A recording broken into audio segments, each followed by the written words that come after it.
दोस्तों very good morning to all of you. आज के इस शानदार वीडियो में मैं सौरभ गुप्ता आप सभी का स्वागत करता हूं। दोस्तों आज का जो पहला प्रश्न बना है वो बना है एक सैन्य अभ्यास को लेकर। क्वेश्चन यहां पर क्या बना है वो समझते हैं।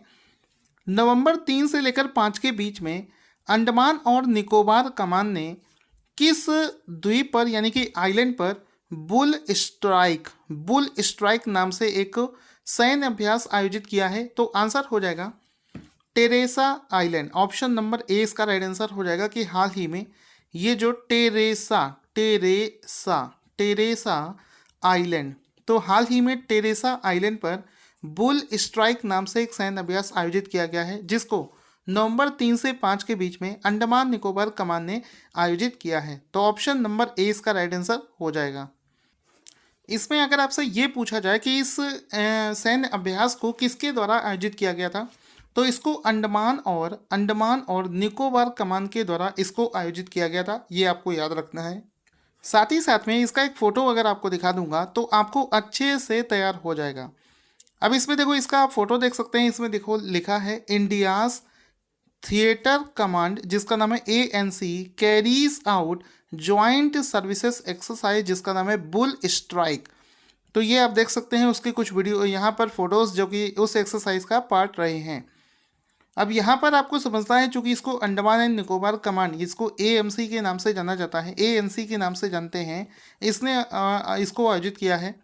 तो अंडमान और निकोबार जो कमांड है उसके कमांडर इन चीफ का नाम आपको पता होना चाहिए। तो आंसर हो जाएगा मनोज पांडे, इसके कमांडर इन चीफ हैं। साथ ही साथ में अंडमान द्वीप का जो सबसे ऊंची चोटी है उसका नाम अभी हाल ही में एक एग्जाम में पूछा गया है। तो सैडल पीक जो है ये अंडमान द्वीप समूह की सबसे ऊंची चोटी का नाम है। इसी प्रकार से अगर आपसे कोई पूछे कि बताओ निकोबार द्वीप जो है उस समूह की सबसे ऊंची चोटी का क्या नाम है, तो माउंट थुलियर इसकी सबसे ऊंची चोटी का नाम है। दोस्तों आप सभी को बताना चाहूँगा, पिछले महीने का जो मंथली करंट अफेयर्स का PDF है, जिसको यानी कि अक्टूबर 2020 का जो मंथली करंट अफेयर्स का PDF है, ये पूरा बन चुका है और इसको मैंने पहले ही दिन से इस पर एक डिस्काउंट भी लगा दिया है। तो जल्दी से जल्दी अगर आप इसे लेना चाहते हैं, रिसेंट में कोई भी एग्ज़ाम है, तो जल्दी से जाकर आप इसे परचेज कर सकते हैं। इसका लिंक वीडियो के डिस्क्रिप्शन बॉक्स में आपको मिल जाएगा। दोस्तों अभी देखो, एक बहुत ही शानदार और बहुत ही इंटरेस्टिंग क्वेश्चन बना है कि वैज्ञानिकों को हाल ही में कौन सी बार कॉस्मिक रेडियो तरंगों के शक्तिशाली विस्फोट और इसके स्रोतों का पता चला है।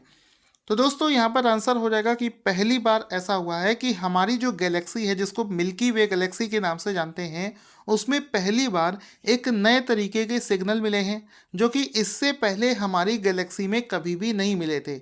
यानी कि पहली बार ये घटना हुई है जिसमें कि हमें कॉस्मिक रेडियो तरंगों का शक्तिशाली विस्फोट, जिसको बस्ट बोलते हैं, वो देखने सुनाई पड़ा है। तो ये पहली बार घटना हुई है। इस वजह से ये जो एक्सप्लोरेशन के क्षेत्र में बहुत बड़ी घटना है। इसमें देखो लिखा है scientist detect strange fast radio burst from within our own Milky Way. तो हमारी जो मिल्की वे गैलेक्सी है उसमें ये सिग्नल्स मिले हैं और ये रेडियो सिग्नल्स पहली बार मिले हैं। इस वजह से ये बहुत बड़ा टॉपिक बनता है। तो ये पहली बार मिले हैं। ऑप्शन नंबर ए इसका राइट आंसर हो जाएगा। और ये जो सिग्नल अभी मिले हैं, जिसको हम लोग फास्ट रेडियो बस के नाम से समझ रहे हैं, इसका जो स्रोत है ये पृथ्वी से 30,000 प्रकाश वर्ष दूर एक मैग्रेटर में स्थित है। तो ये आपको याद रखना है। आगे चलते हैं। क्वेश्चन बनेगा कि नेशनल कैंसर अवेयरनेस डे यानी कि राष्ट्रीय कैंसर जागरूकता दिवस प्रतिवर्ष किस दिन मनाया जाता है?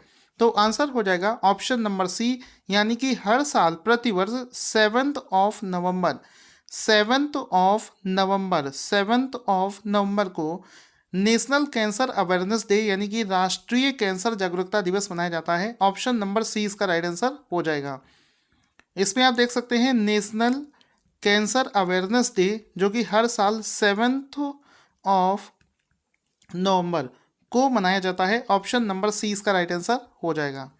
इसके अलावा अगला क्वेश्चन दोस्तों बनेगा कि किस राज्य में स्थित कोट्टूर हाथी पुनर्वास केंद्र किस राज्य में स्थित कोटूर हाथी पुनर्वास केंद्र को इंटरनेशनल स्टैंडर्ड का और विश्व का सबसे बड़ा हाथी केयर सेंटर बनाया जाएगा? तो आंसर हो जाएगा इसका केरला। केरला में एक हाथी पुनर्वास केंद्र है जिसका नाम है कोटूर हाथी पुनर्वास केंद्र, और इस कोटूर हाथी पुनर्वास केंद्र को इंटरनेशनल लेवल का बनाया जा रहा है, जहां पर विश्व लेवल के हाथी का सबसे बड़ा केयर सेंटर बनाया जाए, जिसके लिए हाल ही में सहमति प्रदान कर दी गई है। तो ये जो हाथी का पुनर्वास केंद्र है ये केरला में स्थित है। ऑप्शन नंबर ए इसका राइट आंसर हो जाएगा। इसमें आप देख पाएंगे लिखा है Kottur elephant rehabilitation centre set to become largest care centre in the world. ये पूरी दुनिया में सबसे बड़ा यानी कि लार्जेस्ट केयर सेंटर बनेगा। तो ऑप्शन नंबर केरला इसका राइट आंसर हो जाएगा। Option number A will be the right answer. साथ ही साथ में आपसे इसको जुड़े हुई एक और आपको पॉइंट पता होना चाहिए कि वर्ल्ड एलिफेंट डे हर साल किस दिन मनाया जाता है? तो प्रतिवर्ष 12 अगस्त को वर्ल्ड एलिफेंट डे के रूप में मनाया जाता है। ये भी आपको याद रखना है। अगला शानदार क्वेश्चन बनेगा कि virtual global investor round table virtual global investor round table 2020 सम्मेलन की अध्यक्षता हाल ही में किसने करी है? तो हाल ही में 5 नवंबर को प्रधानमंत्री मोदी जी, ऑप्शन नंबर 20 का राइट आंसर हो जाएगा, उनकी अध्यक्षता में इस सम्मेलन को आयोजित किया गया है जिसका नाम है virtual global investor round table 2020। इसमें क्या होगा, ग्लोबल लेवल पर इन्वेस्टमेंट को लेकर चर्चा होगी। तो इसको 5 नवंबर को ऑर्गेनाइज किया गया था। इसका आप फोटो भी देख सकते हैं, लिखा है PM Modi to chair virtual global investor round table on 5 November. तो प्रधानमंत्री मोदी यानी कि ऑप्शन नंबर बी इसका राइट आंसर हो जाएगा। दोस्तों जो हम व्हाट्सएप यूज़ करते हैं, अब व्हाट्सएप पर हमें पेमेंट का भी ऑप्शंस आएगा, पेमेंट करने की भी सुविधा दी जा रही है। जैसे कि हम लोग पेटीएम, भीम या फिर फ़ोनपे, गूगल पे, इन सब का इस्तेमाल करते थे यूपीआई यूज़ के लिए, उसी प्रकार से व्हाट्सएप पर भी अब इस सुविधा का आप फ़ायदा उठा सकते हैं।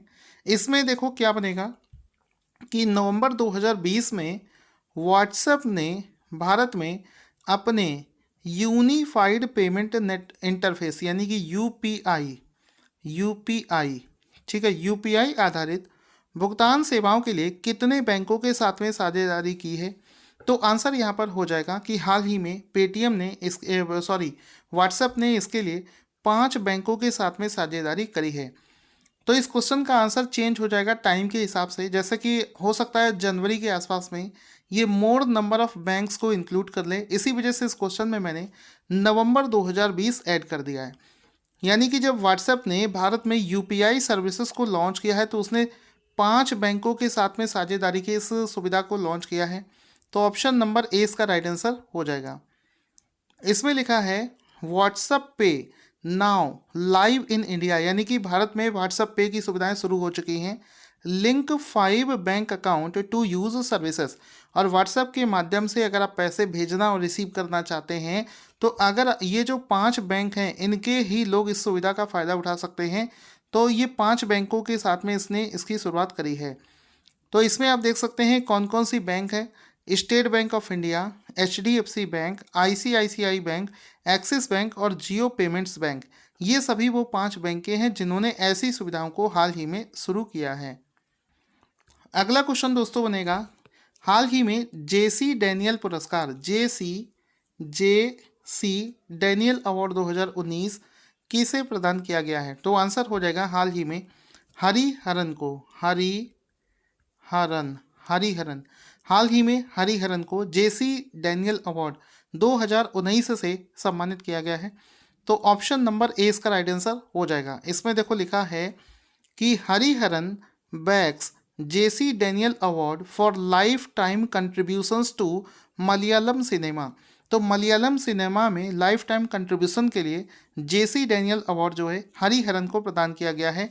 यहाँ पर आप इनका फोटो देख सकते हैं हरिहरन का, जिनको जेसी डैनियल अवार्ड से सम्मानित किया गया है। तो ऑप्शन ए इसका राइट आंसर हो जाएगा, हरिहरन को जेसी डैनियल अवार्ड 2019 से सम्मानित किया गया है। ये जो जेसी डैनियल अवार्ड है ये कौन सी भाषा में दिया जाने वाला सम्मान है? तो ये मलयालम भाषा में जो सिनेमा होता है उसके लिए सर्वोच्च आजीवन उपलब्धि है जो कि प्रदान किया जाता है। तो ये क्वेश्चन भी आपसे पूछा जा सकता है कि बताओ कौन सी भाषा के सिनेमा का सर्वोच्च सम्मान हाल ही में जेसी डैनियल अवार्ड के नाम से जाना जाता है। तो मलयालम भाषा का जो सिनेमा है उसके सर्वोच्च सम्मान को हम लोग जेसी डैनियल अवार्ड के नाम से जानते हैं। अगला दोस्तों क्वेश्चन बनेगा कि नवंबर 2020 में राष्ट्रपति विद्या देवी भंडारी ने किसे नेपाली सेना के जनरल के मानद रैंक से सम्मानित किया है। तो आंसर हो जाएगा ऑप्शन नंबर डी, यानी कि जनरल मनोज मुकुंद नरावने इसका राइट आंसर हो जाएगा। हाल ही में जनरल मनोज मुकुंद नरावने को नेपाल की प्रेसिडेंट विद्या देवी भंडारी ने एक अपनी नेपाली सेना में जनरल के मानद रैंक से सम्मानित किया है। ऑप्शन नंबर डी इसका राइट आंसर हो जाएगा। इसमें आप इनका एक फोटो देख सकते हैं, लिखा है सेना प्रमुख नरावने को नेपाल की प्रेसिडेंट ने मानद पद से सम्मानित किया। ये इनका फोटो भी आप यहाँ पर देख सकते हैं। आगे चलते हैं। अभी जो रिसेंट में एसएससी सीएचएसएल का एग्ज़ाम हुआ है उसमें ये भी पूछा गया था कि बताओ जनरल मनोज मुकुंद नरावने जो हैं ये भारतीय सेना के कौन से नंबर के प्रमुख हैं। तो आंसर हो जाएगा जनरल मनोज मुकुंद नरावने भारतीय सेना के 28वें प्रमुख हैं जो कि हाल ही में चुने गए थे। तो यहाँ पर ये आपको याद रखना है, हाल ही में सीएचएसएल में ये पूछा भी जा चुका है। क्वेश्चन बनेगा टेनिस ओपन मैचों में 1000 मैच की जीत दर्ज करने वाले चौथे टेनिस खिलाड़ी कौन बने हैं। तो आंसर हो जाएगा हाल ही में राफेल नडाल जो हैं अपने करियर में 1000 मैच ओपन जीतने वाले चौथे खिलाड़ी बने हैं। ऑप्शन नंबर डी इसका राइट आंसर हो जाएगा। यहाँ पर आप देख सकते हैं राफेल नडाल का फोटो जो कि अपने करियर में 1000 जो मैचेस हैं ओपन जो हैं ये जीत चुके हैं। तो ऑप्शन नंबर डी इसका राइट आंसर हो जाएगा। दोस्तों अगला प्रश्न बनेगा कि हाल ही में एक नए बिल के अनुसार हरियाणा में प्राइवेट नौकरियों में स्थानीय लोगों को कितने प्रतिशत का आरक्षण दिया जाएगा। तो आंसर यहाँ पर हो जाएगा हाल ही में हरियाणा में एक बिल पास कर दिया गया है। उस बिल के अनुसार हरियाणा में जो प्राइवेट नौकरियों में आरक्षण है वो स्थानीय लोगों के लिए बढ़ाकर 75% कर दिया गया है। हरियाणा के जो लोकल लोग हैं उनको प्राइवेट नौकरियों में जो आरक्षण है ये 75% मिलेगा, जिसके लिए हाल ही में हरियाणा में इस चीज़ को उनके जो मुख्यमंत्री हैं उन्होंने इस चीज़ का अनाउंसमेंट भी किया है। सीएमओ हरियाणा की तरफ से इस ट्वीट को आप देख सकते हैं जिसमें लिखा है निजी क्षेत्र में हरियाणा के युवाओं को 75% रिजर्वेशन जो है वो मिलेगा। दोस्तों आज का क्वेश्चन जिसका आंसर आपको देना है कि हाल ही में बांग्लादेश ने किस देश के साथ में एक संयुक्त नौसैनिक अभ्यास करत बांग्लादेश 2020 को शुरू किया है। अपना आंसर कमेंट बॉक्स में लिखना ना भूलें। Thank you for watching this awesome video.